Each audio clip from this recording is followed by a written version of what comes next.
So I started the company Bompas and Parr with my business partner Harry about 8 years ago, and what we wanted to do is just get a little stall at Borough Market selling jellies.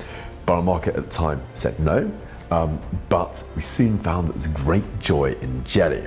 Now we couldn't afford any of those beautiful antique copper moulds that we wanted, so we decided to make our own using the same techniques that Harry had learned, trained to be an architect, to design jellies.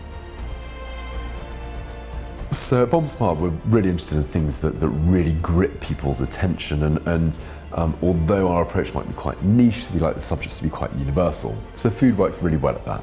Unlike art, everyone's an expert in food. One of them that's going to be out for a little bit of time now is alcoholic architecture.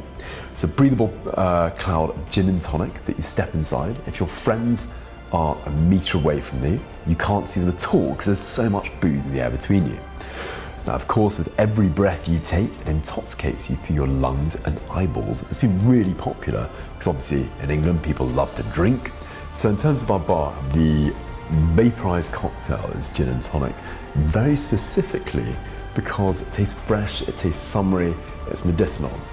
What we're doing is we're presenting the spirit in a very unusual, the spirit or cocktail in a very unusual way. So you want something that people are very familiar with the flavors of, so they can recognize it in the air. If you did something much more creative, then people who don't have a lot of cocktail experiences are going to be at a loss, floundering around trying to work out what it is they're tasting. Gin and tonic is so recognizable that everyone knows where they are. A lot of our work is very collaborative, and I like the way that it can turbocharge your approach and put it on steroids. Did a recent project which is called the 200 Club, in which we served up the world's longest tasting menu ever. It's 200 courses, a mighty food tidal wave and onslaught that lasted for 24 hours, with a dish dropping for the giant diners every 7 minutes and 14 seconds. For it, we worked with 10 different chefs, including the top chefs from places like the Chiltern Street Firehouse in London, Restaurant Story, the Mondrian Hotel, and all of them having a slightly different take on what it would mean if you have 20 courses out of the 200.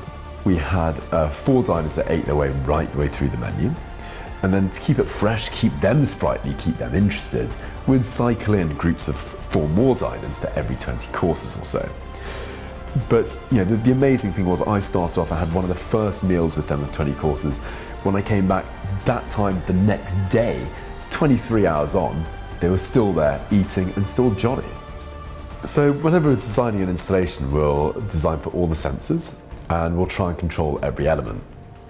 Of course, it will always ultimately be a failed endeavor, because no matter what any designer tells you, they'll never be able to design every single interaction that everyone has, not least because you don't know exactly who the people are coming with. But we try and have as much control as is physically possible in order to generate a certain sort of emotional response and resonance in those people that come through the installation. I'm Sam Bompas.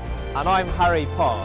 Together we are Bompas and Parr. So Harry and I like to think like everyone, we sit down in the pub and we come up with good ideas. Now, everyone does that, but we're geeky enough to then spend the next 6 months working out how to do it.